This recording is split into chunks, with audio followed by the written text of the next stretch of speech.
Perkenalkan, nama saya Putri Melinda Apianita dari 12 Keperawatan 2 dari Sekolah SMK Kesehatan Harapan Bunda. Di sini saya akan sedikit memberitahu informasi tentang konsep dasar etika keperawatan. Apakah ada yang udah tahu?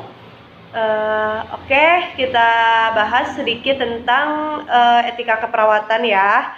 Yang pertama, etika atau ethics berasal dari bahasa Yunani. Ethos yaitu adat, karakter, perilaku, dan kebiasaan. Menurut Hozir 1991, moral mirip dengan etika dan moral selalu dikaitkan dengan standar personal dalam penerapan tingkah laku, karakter, dan sikap. Etiket ini sendiri merupakan cara atau aturan sopan dalam hubungan sosial. Lalu selanjutnya ada tujuan etika keperawatan. Yang pertama, menciptakan dan mempertahankan kepercayaan baik itu klien kepada perawat, sesama perawat, atau bahkan perawat kepada masyarakat. Lalu yang kedua, mengidentifikasi unsur moral dalam praktik keperawatan. Lalu yang ketiga, membentuk strategi dan menganalisis masalah moral yang terjadi dalam praktik keperawatan itu sendiri. Lalu yang keempat dan yang terakhir ini ya, menghubungkan prinsip moral atau pelajaran yang baik dan dapat dipertanggungjawabkan. Lalu selanjutnya ada asas atau prinsip moral etika keperawatan nih. Yang pertama ada otonomi, yaitu arti sendiri dari otonomi itu yaitu kewenangan.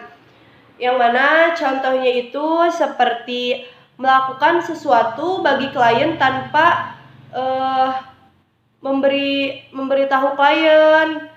Jadi kita tuh melakukan sesuatu kepada klien tuh tanpa memberitahu, tapi bukan yang emang bersifat bakalan ada resikonya gitu ya.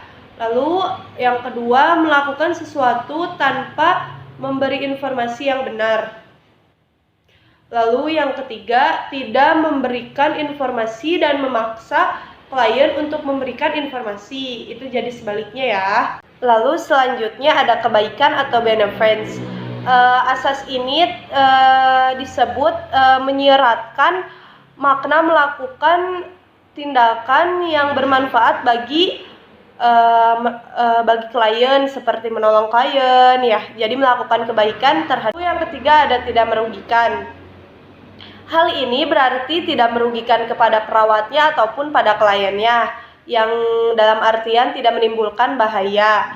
Lalu yang keempat ada kejujuran, yaitu pemberian informasi disesuaikan dengan kebenarannya atau tingkat pendidikan kliennya. Jadi misal kebenarannya seperti ini, kita harus memberitahu informasinya juga sesuai dengan kebenaran yang ada. Lalu selanjutnya ada kerahasiaan, yang mana dokter atau perawat harus menghormati atau menjaga privasi klien itu sendiri. Jadi kalau misal kita sebagai perawat itu tidak boleh memberi seperti tidak menjaga gitu si privasi kliennya. Contoh emang kayak kliennya tuh penyakit apa gitu, kayak kita tuh kasih tahu ke yang lain, tidak boleh. Jadi sebagai perawat kita harus menghormati privasi klien itu. Selanjutnya ada keadilan, yaitu prinsip moral adil, berarti perlakuan yang sama terhadap semua individu atau klien. Jadi tidak membeda-bedakan klien yang ini misal kayak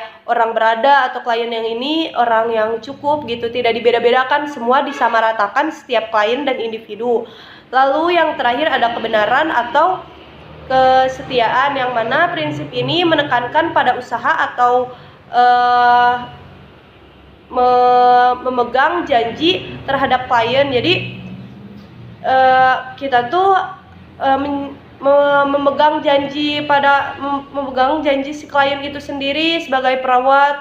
Misal kita udah janji seperti itu kepada kliennya, nah kita harus memegang janji itu. Selanjutnya ada konsep moral dalam praktik keperawatan. Yang pertama ada advokasi, yaitu untuk melindungi klien atau masyarakat dari kesehatan, keselamatan yang tidak sah pada lingkungan kesehatannya atau lingkungan masyarakatnya ya. Lalu yang kedua ada akuntabilitas, yaitu dapat mempertanggungjawabkan segala tindakan yang dilakukan dan dapat menerima konsekuensi yang telah dilakukan tindakan tersebut. Lalu yang terakhir adalah loyalitas, yang mana arti dari loyalitas itu sendiri yaitu suatu konsep yang meliputi peduli, simpati, dan hubungan timbal balik antar klien ke perawat atau pihak yang profesional atau perawat itu sendiri. Lalu selanjutnya ada sejarah hukum kesehatan. Yang pertama, hukum kesehatan tidak dapat dipisahkan dari proses perkembangan kesehatan, yang mana perkembangan kesehatan ini sangat diperlukan bagi permasalahan hukum kesehatan itu sendiri. Lalu selanjutnya ada 4 pemikiran Hippocrates yang dirujukan untuk dunia kesehatan. Yang pertama, melindungi masyarakat dari penipuan dan praktek kedokteran yang bersifat coba-coba. Lalu yang kedua, keharusan dokter untuk semaksimal mungkin mengusahakan kesembuhan klien serta menekankan larangan untuk melakukan hal-hal yang merugikan. Lalu yang ketiga, penghormatan terhadap makhluk insan melalui larangan terhadap dan aborsi. Lalu yang keempat, keharusan memegang teguh rahasia kedokteran. Lalu selanjutnya di sini ada fungsi dari hukum kesehatan. Yang pertama, menjaga ketertiban di dalam masyarakat. Yang kedua, menyelesaikan sengketa yang timbul di masyarakat. Yang ketiga, merekayasa masyarakat. Lalu selanjutnya ada ruang lingkup hukum ini sendiri. Yang pertama, untuk menyusun peraturan perundang-undangan. Yang kedua, pelayanan advokasi hukum. Dan yang terakhir, peningkatan kesadaran hukum di kalangan masyarakat itu sendiri. Adapun hak-hak klien yang ditinjau dari hukum kesehatan itu sendiri, yang pertama, hak atas informasi atau memberikan persetujuan yang dikenal dengan informasi konsen. Yang kedua, hak memilih petugas kesehatan dan sarana kesehatan ini sendiri. Lalu yang ketiga, hak atas rahasia penyakitnya. Yang keempat, hak untuk menolak tindakan pengobatan atau perawatan. Yang kelima, hak atas pendapat atau pilihan alternatif. Lalu yang terakhir, hak atas rahasia rekam medis itu sendiri. Mungkin hanya itu saja yang bisa saya dapat sampaikan. Mohon maaf bila banyak kesalahan dari informasi yang saya sampaikan. Terima kasih. Wassalamualaikum warahmatullahi wabarakatuh.